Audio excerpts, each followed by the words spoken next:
My name's Robbie Cumming. That's me, dealing with a running repair. This is looking worse than I thought. Hanging on by one bolt.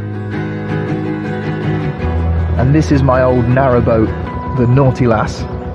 For over a decade, I've been exploring Britain's rivers and canals, camera in hand, filming every bump, scrape and tricky situation. And there's been a fair few over the years. So much is going on, I just slipped and fell in. Mayday! Mayday! I'm stuck. I don't know if it's going to work, but we'll see. This time, I'm in Cheshire, on the Canal. I start my journey near Grindley Brook. I'm more up in Wrenbury before tackling the Hurlston Lock Flight. From there, I'll join the Shropshire Union Canal and make my way to the town of Middlewich. It's around 24 miles in all. There'll be plenty to see, so jump on board for my Canal Boat Diaries.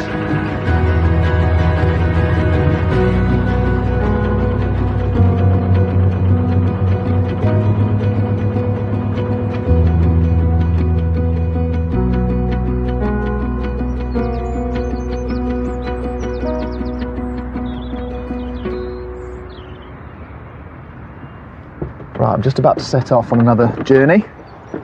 Been moored up in the same spot for about a week, which has been great for just resting and relaxing, and I could get my supplies locally from a garage and a cafe up the way by the locks that I've come through. And I've got some jobs done on my boat, which has been great. So I've had time to really focus on all of that.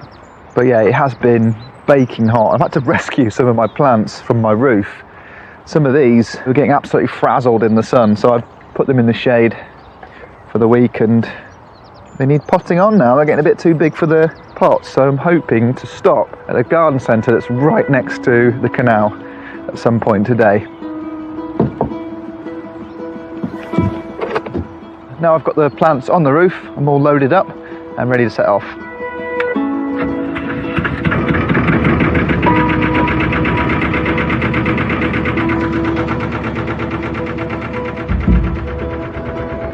Feels good to be on the move again.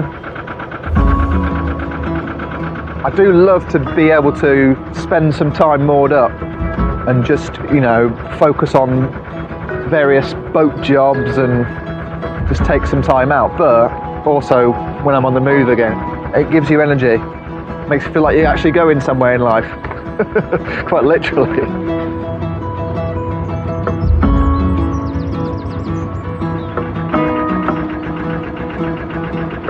On this journey I will be leaving the Canal. It's been a great experience, a once in a lifetime trip where I get to go over these incredible aqueducts and see all the sights and the way the landscape changes, but it has been incredibly busy and I'm someone who likes a peace and quiet. So I'm hoping that I can move off onto a different part of the system now.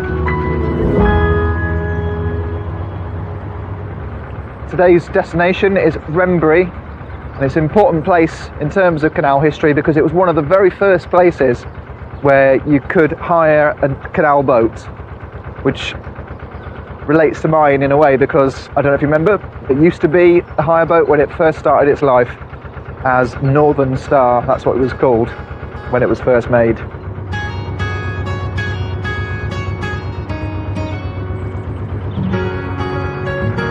Right, not too far to the first lock. I can just about see it, so I better get my windlass ready and get cranking. I've been travelling on the Canal for about a month. It's a waterway which stretches around 46 miles from England into Wales. It was once an important trade route, and for generations narrowboats carried cargo like coal, slate, iron and limestone.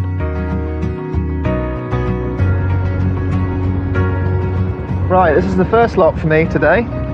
Sometimes you get lucky, the gates are already open for you, especially if there's lots of other boats out on the move as well. But at this moment in time, it's just me, which is great. I've got some time to show you this canal feature here that is incredibly important because it allows the water to pass by the lock.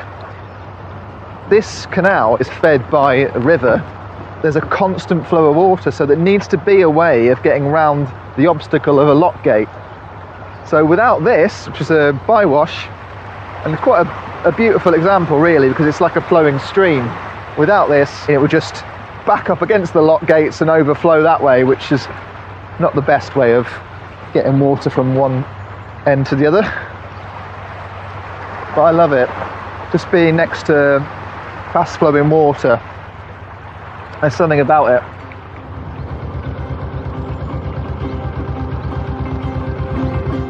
Around 12 million gallons of water flow along this canal every day. This impressive volume not only feeds the busy locks, but also supplies drinking water to Cheshire, with the source drawn from the River Dee back in Wales.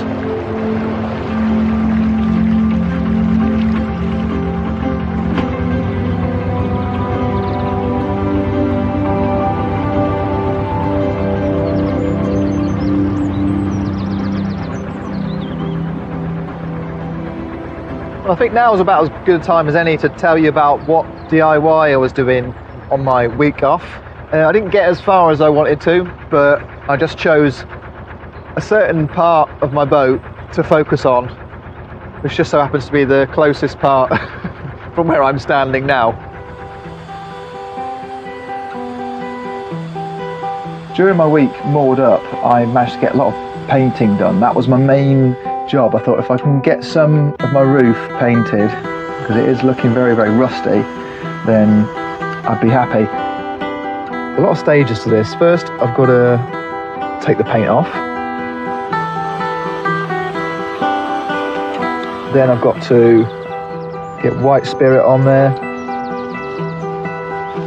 Then I put the primer on. Then it's a bit of sanding, potentially 2 undercoats, and then more sanding, more white spirit, and then finally a couple of top coats.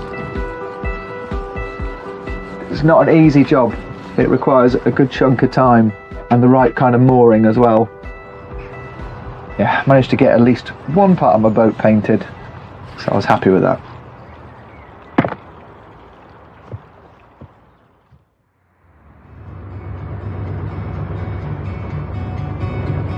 As I press on with my freshly painted roof, I near the village of Marbury, where there's an intriguing feature.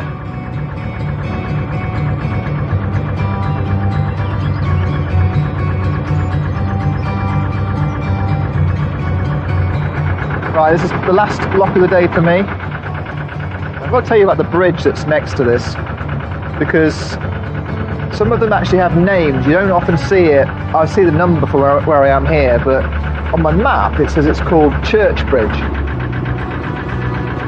And that's because it's named after the local church of St Michael's, and a local has told me that apparently this particular church is a little bit on the leaning side.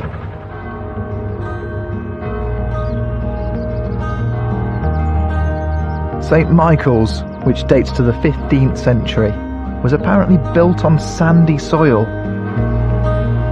which has caused it to gradually lean to the right by about 2 feet over the centuries.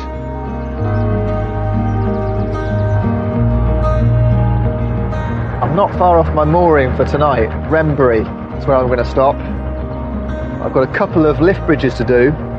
One of them is next to a garden centre, which is nuts because when I was a child I didn't really like garden centres, being that I lived on one. I can't believe that I'm getting really excited about this one. But it's not often you get one that's right next to the canal, and I do have some plants that I need to sort out because they're just looking a bit tired and getting a bit too big for their little pots.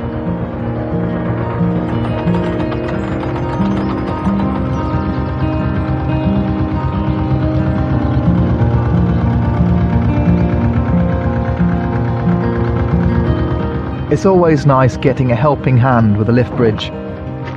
And now I could use one repotting my plants.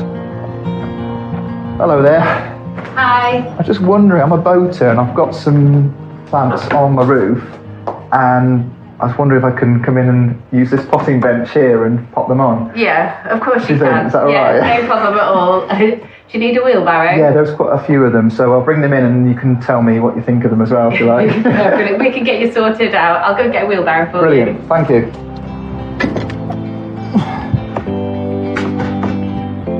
Being next to the canal, Danny's used to boaters wandering across the bridge and asking her strange questions. Some have asked for tea bags or any loo roll. I do want to re-put up a few things, get some of these plants looking a bit better. Yeah, you can they help definitely me out with need repotting.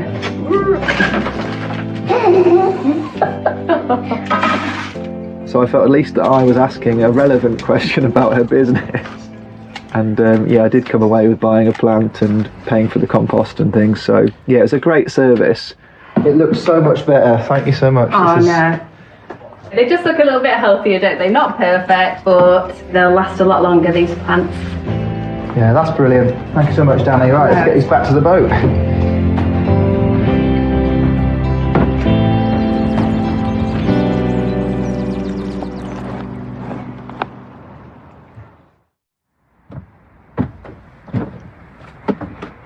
Right, before I set off today, I'm going to just pop to the local shop and get some supplies, because where I'm going, it's a little bit in the middle of nowhere, and the next town is probably about 2 days away travelling wise. Also, I've been told by someone who's a warden, church warden, that I need to visit their local church, of which the bells are currently ringing, to find out about a canine connection of some sort. And that's weird because there's a graphic on that boat that has a dog on it. This is a mystery that I must solve. I've come across another church on my travels that has an interesting story.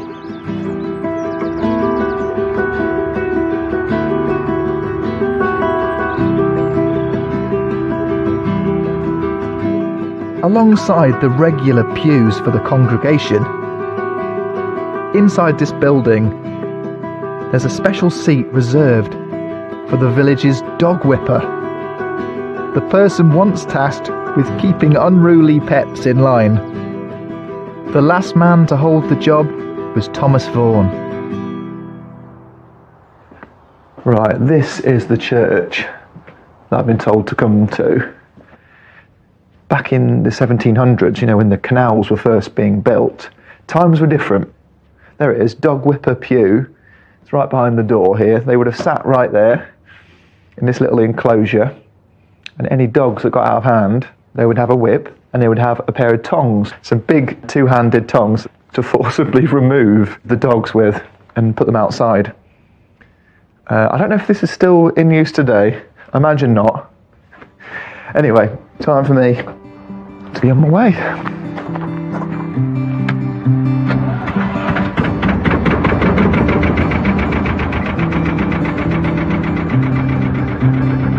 Right, there's a handy little mooring that, near to the shop, near to the pub, and also near to this lift bridge I've got to go through. But I've left it until after rush hour because I'm, you know, I'm sensitive to road users.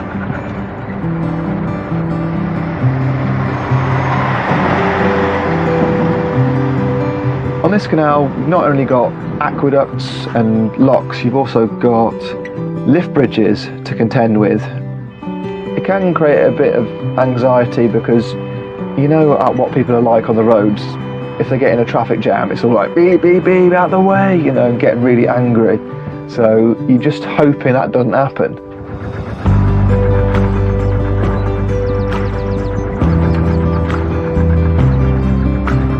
It takes a lot of patience waiting for narrowboats to pass through bridges like this. So yeah, I'm just going to be saying thanks to the cars for waiting, but I'm not going to linger too long to get this bridge closed as soon as possible.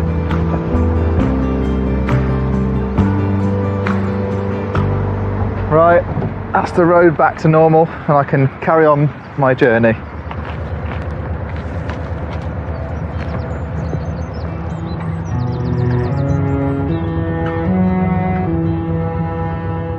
It's not long until I pass under another bridge.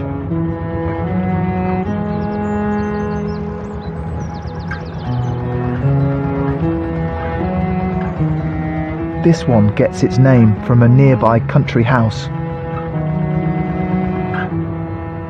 After World War I, Wrenbury Hall became a sanatorium for veterans suffering from tuberculosis, when rest and fresh air were deemed the best medicine.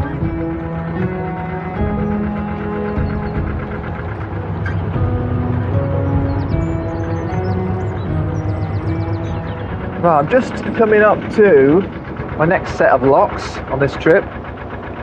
This is a flight that was often described in guidebooks as a very busy bottleneck, and don't go here on a Friday afternoon. Well, it's a Tuesday, so I should be alright.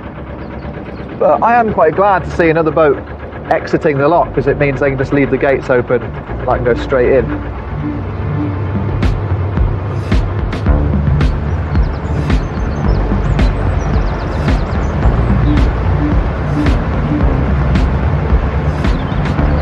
Right, I've got a boat waiting to come into this lock and a boat right behind me, so yeah, I better get cranking with this one. For decades, the Llangollen Canal has attracted holidaymakers and hire boats, as Brits embraced the charm of slow canal cruising.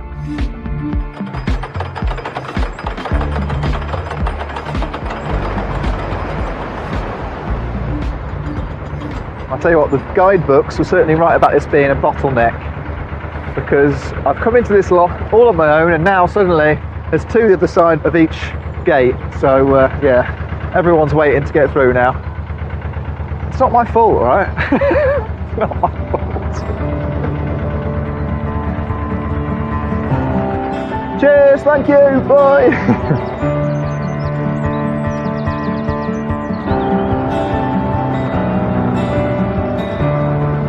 Right, I'm just going into the last lock of this little flight. Then I'm going to tie up, eat some food. Some of what I bought earlier on, because I'm absolutely starving. It'll be a bit of a late lunch, but I'll have something to eat and then continue on a couple more miles.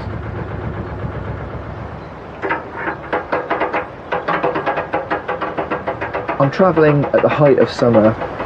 Things around me are looking pretty dry. The landscape, it's in need of rain, as are the reservoirs that feed the canals. The one I'm on at the moment, the Llangollen, it's river fed, seems to be doing all right, but a lot of the other ones around the country being closed, boaters being told to go back to their home mooring if they've got one. But for me, I'm just going to have to make sure I don't get caught out on a part of the canal where I'm just going to be stuck, because I rely on the facilities like taps to get water. If I can't actually reach those, I'm in big trouble, really.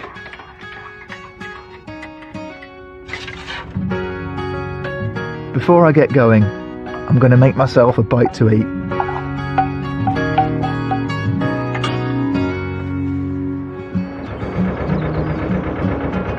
That was a nice mooring that. I could have easily have stayed there a little bit longer, but I actually have promised someone I'd meet them tomorrow at a different area, so there's a few more miles to do.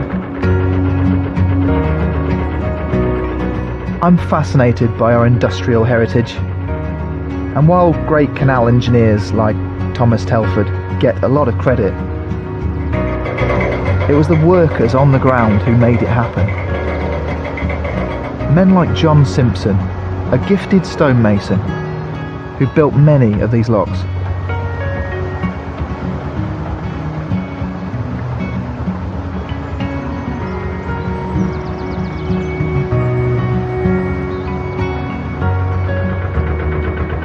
Well, that was my last lock of the day. I've just been through the other side of this bridge. I'm going to find a mooring for my last night on the Llangollen Canal.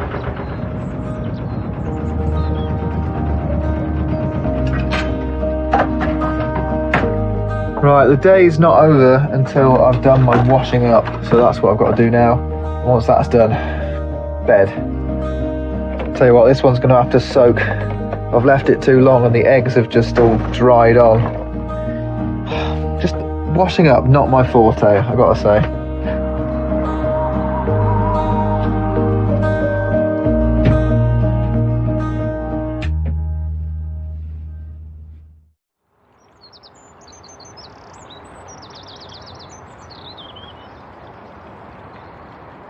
Starting my day in the engine room, holding a tube of high strength adhesive because I've got a couple of quick fixes I need to make before setting off.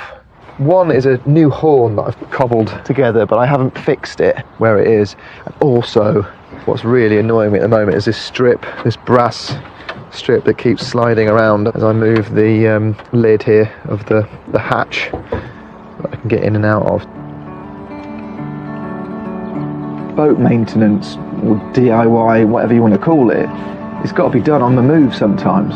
So you've got to be doing it just before you set off, or even like halfway through the day. If something comes up and you think, well, that's going to cause me problems later on down the line, you know, for example, with my horn, let's just get some adhesive in there and stick it to the roof, and it's done the job. From here, I'll travel through Hurlston Locks and leave the Llangollen Canal behind. I'll join the Middlewich branch of the Shropshire Union and make my way to this Cheshire town. But first, I've got a rather leaky lock to tackle.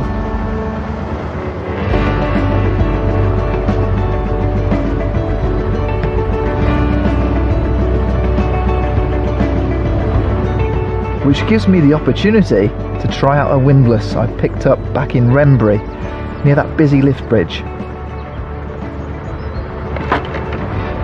In terms of DIY, I'm not an expert, as you can tell, but what I am an expert on is windlasses. These are lock keys, things to open the paddles of the lock, control the flow of water, and I've got 3 here. One is my favourite, and that design carries on to this one, which is an aluminium one, very light, but if you drop it in the water it can be difficult to fish out again, especially with your magnet. But the one I'm going to try today is one that I've bought. So I've just noticed that I've gone down in the lock whilst I was explaining that. We've lost half the water of the lock out the other side. Anyway, bought this one at Wrenbury. It's got a plastic sleeve on it which allows you to swing it around faster, I guess. None of these are very fancy, but they do the job. Truth be told, this leaky lock has done most of the work for me while I've been chatting away. But my new windlass is working well. This is quite a solitary journey, but I like it. I like the challenge of doing all the locks and everything myself. But every now and then I do try to get people along for the ride, share the journey a little bit. I've had all sorts of family members on board. This morning I'm meeting my mate Wendy Freer, who's an historian and author on England's canals. I last caught up with her at Paddington Basin, and I'm sure she'll have some more great stories to share. Right, I've just passed under a busy road. I can see a water point just ahead of me, just at the top of these locks. And I can also see Wendy, who's already there waiting for me, which is great.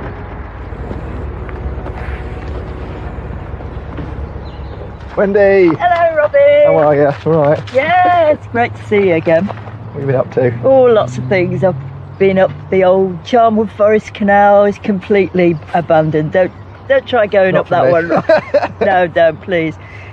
We are going through some locks today. Yep. And if you'd like to, you can get involved, help me through them. Of course. There's some lock keepers there, but we'll get them out of the way, it's fine.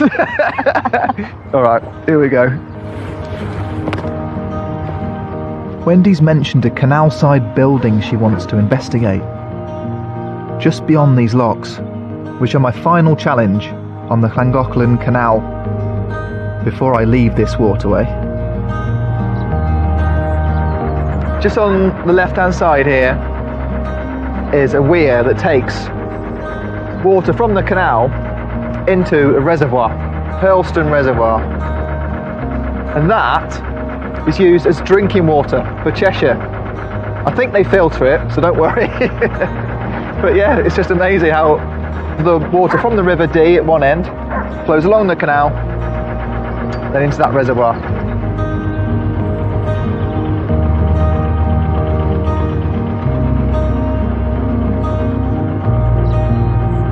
It's actually looking fairly healthy at the moment, which is good news for where I'm going.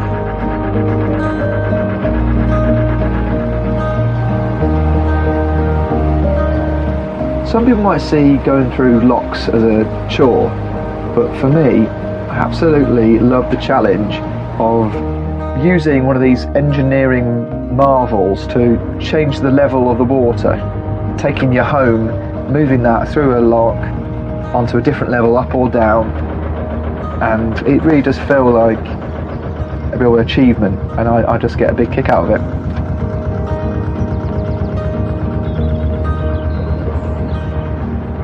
Right, that's it. I'm saying goodbye to the Llangollen Canal. I've got Wendy on board. I rescued you from the locks. How was it? All right? Yeah, it was good. It's a while since I've worked locks. Right, the canal's narrowing a bit ahead. There's a building next to it. Yeah, I can see it. That's the building. That's the one. That I want to tell you about. Yeah. Right, let's pull in then. Wendy has written about everything from wharves to warehouses in her books. But this old place carries a story of its own. This is the building. It looks quite nondescript. Originally it was built as a warehouse, cheese warehouse, but then in 1902 it was converted into a mission room. What's that, mission? It would be a place of religious worship. So certain missionary organisations, particularly Baptists and Methodists, they felt that people that lived permanently on the boats were in need of spiritual help. Oh, well, that's close to the truth. Yeah. So in various places all over the country, they would open missions. And some of the missions, they would set up proper schools for the boat children. Children on canal boats lived with their parents on board, almost always on the move. As a result, time in the classroom was limited, and access to a proper education was rare. These photographs provide a glimpse into a canal boat school of years past. You can imagine the boat children didn't like going to the ordinary schools. No. They could just be with their own sort, who knew what their problems were, the fact that they couldn't read when they're 11. You know, it'd be tie up tonight, off again tomorrow. You might get half a day at school now and then, once a month. It was just ridiculous. Well, that's put my own schooling into perspective. Sounds easy. You're a well-educated man. Yeah. I would have been a scholar, wouldn't I? Yes. Well, Wendy, that was fascinating. Thanks so much for showing me that. What is your plan now? Well, my car's just over here, so I can get off now, and you can proceed on your way down the canal. I will do, yeah. Yeah. Well, nice to see you again. You too. Bye.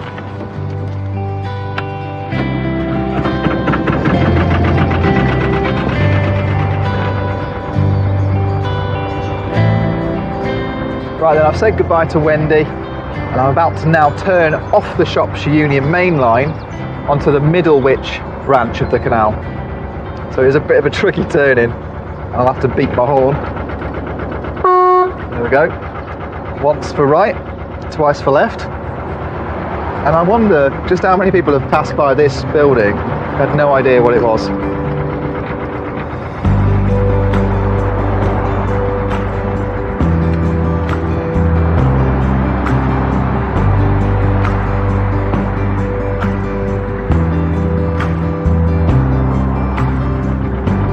My destination for this trip is Middlewich, so we're in Cheshire.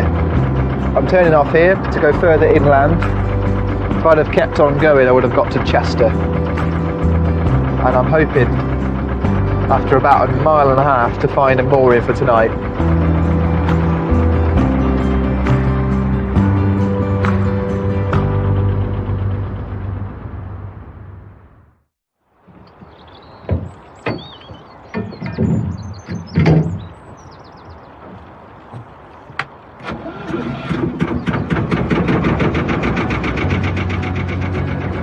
Just setting off this morning with the hope of making Middlewich. That's the town I want to get to.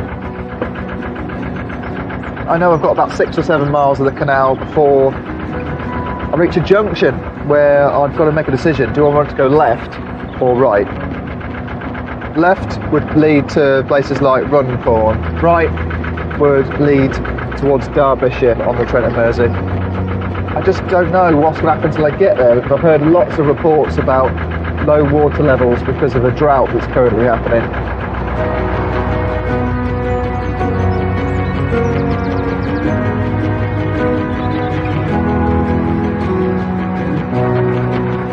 Morning.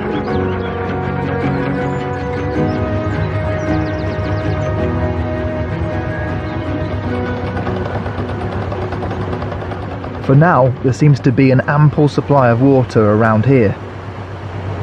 But I've been told about a lock closure at Middlewich, so things could get tricky.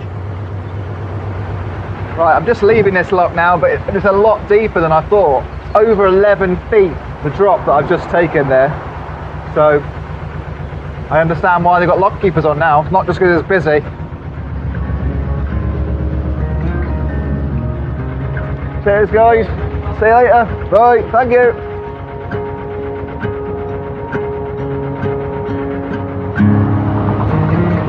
I'm travelling along the Middlewich branch of the Shropshire Union Canal, where in the 1880s an unusual experiment was tried. A mile of narrow gauge railway was laid beside the towpath, with a tiny locomotive, aptly named Tiny, pulling narrowboats at a daring 7 miles an hour. However, this scheme, designed to speed up travel, proved awkward to run and was soon abandoned.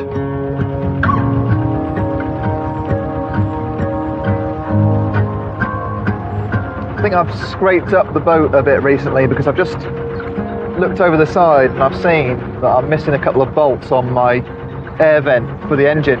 Air comes into this vent here, and if I'm not careful, one more scrape through a lock, for example, could take it off. And I've had that bespoke made for the boat, so yeah, it's worth quite a bit of money to me. So if I can just fix it with a couple of spare bolts or screws or whatever I've got to hand, then it's worth doing.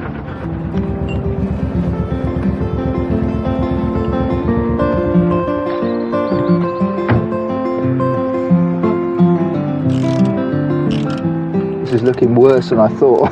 Hanging on by one bolt, which is probably not even the right size because I fitted it, so I might have to use some more adhesive, otherwise this is just going to fall in and I'm going to lose a very important part of my boat.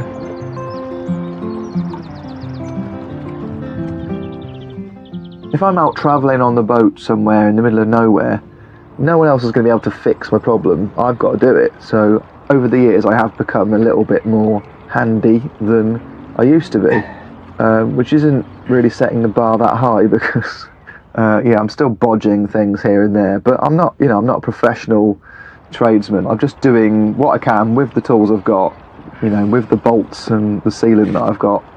You have to mend and make do. Right, my air vent is back on. There's only 2 bolts securing it because the rest of them have just fallen in the canal and I haven't got any other spares.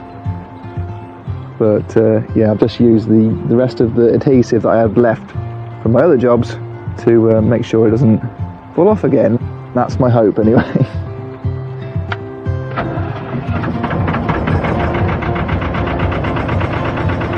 Just before setting off, I spotted some reeds caught on the front of my boat, with a little toad perched happily on top. It called for a delicate operation. The toad is safe and happy. Time to press on.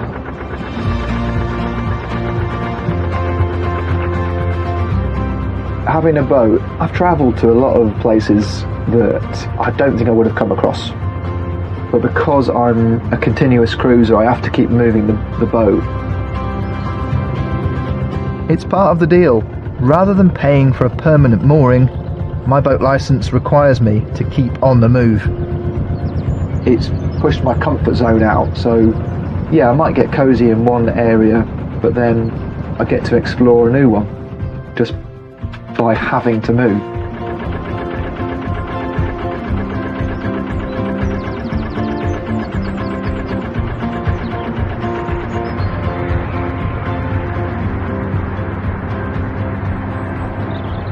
I'm just coming into the outskirts of Middlewich. It's a market town.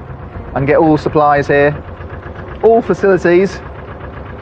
But I think most of all, what I'm going to try and get tonight is some fish and chips.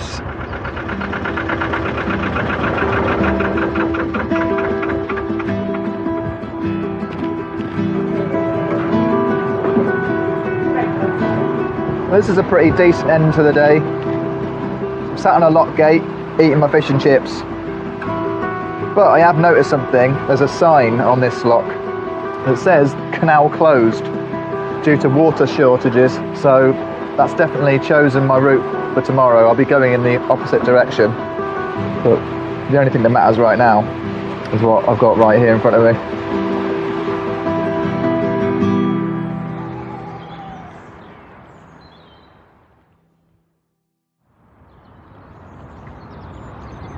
Before I set off this morning, discovered that I haven't got any clean underwear left. So I'm going into market, I'm going into town to get some new pants.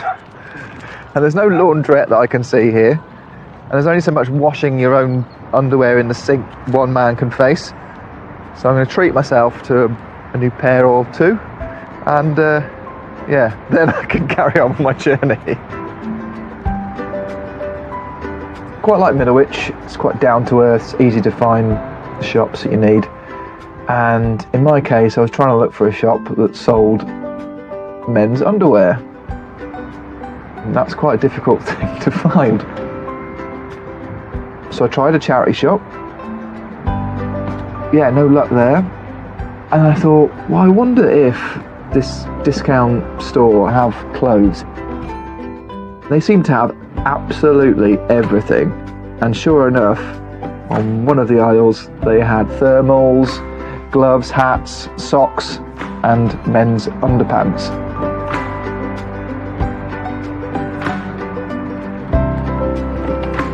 Disappointingly, I ended up buying the wrong size. Oh no, I don't believe it.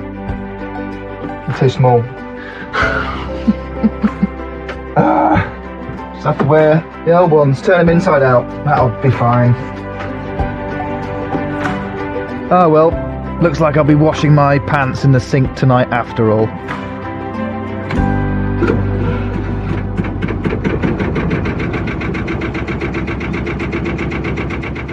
My last day on this trip, but I'm going to be taking on 3 different canals. As soon as I leave this one, I'm on to another one for a very, very short time. And then onto the final canal, which will take me around Middlewich, where I can moor up for a little bit longer than 2 days, which is what these moorings are here. Also, the Canal and River Trust have recently said that they are going to shut the locks around Middlewich for the foreseeable future until we actually get some rain. And that's going to be happening in a couple of days' time. So I've got to move today and finish my journey.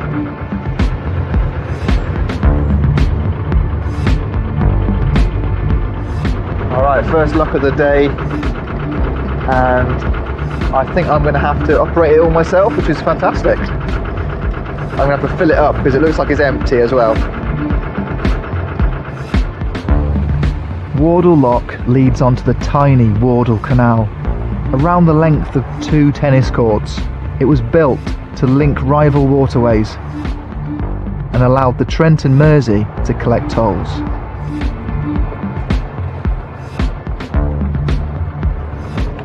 Oh, there, you're right. I know, yes. We heard you were around up the canal a bit, so we thought we'd come and say hello. Are you Middlewich locals? Yeah, we live just beyond that bridge, the house right. just before the next bridge. I'm dying to ask someone in the area if there's anything they can tell me about this Middlewich part of the canal here. Well, the two things that stand out are the shortness of the Wardle Canal, which you've probably heard about, and the lady who used to live in the Lock Cottage, who was Maureen Shaw, who was an ex-working boater. Right. And when she came off the boat, lived in the cottage for the rest of her life. She grew up on the boats. You know, whenever she went to school, it was half a morning here or half an afternoon there. So she never learned to read and write, but she was good at numbers. I'm guessing Maureen's not still around, otherwise she would be here talking with us. Absolutely, yes. No, unfortunately she left us a few years ago now.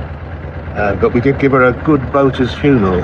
Oh, what's that entail? Well, we got hold of an old working boat, very similar to the ones that Maureen used to work on. I brought the coffin down, put it on the boat, and we took the boat down to Middlewich, and then the undertakers took the coffin into the church from there, so she had her last run on the canal. Well, I wish I could have met Maureen myself, but at least I got to meet you and hear some stories. Well, So, she was a great lady, and it's been good to meet you too. thanks, you too. All right, I better go. Okay, Cheers. safe Bye. travelling. It's always nice to find out about local canal characters. And Middlewich folk still refer to this as Maureen's Lock. Right, this is the beginning of the Wardle Canal, right here. This has to be the shortest canal in the country, maybe even the world. And now is the end of the Wardle Canal, so that's it, done it. Just that little bit there. I'm on a junction now. I won't be going that way. That's south. All the locks are closed there. But I will be going this way. Because as yet, they haven't closed the locks, so I can still go through these.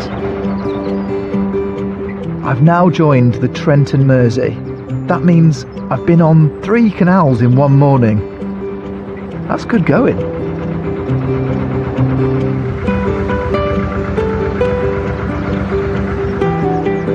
Right, just about to go into the last lock of my trip, called the Big Lock. It's one of 21 that I've taken on in this journey. 24 miles. There's been plenty of running repairs along the way, and also getting pairs of underpants that unfortunately didn't fit me. But after this lock, I'm going to choose a mooring that hopefully won't be affected by water levels, but I really don't know what's going to happen there.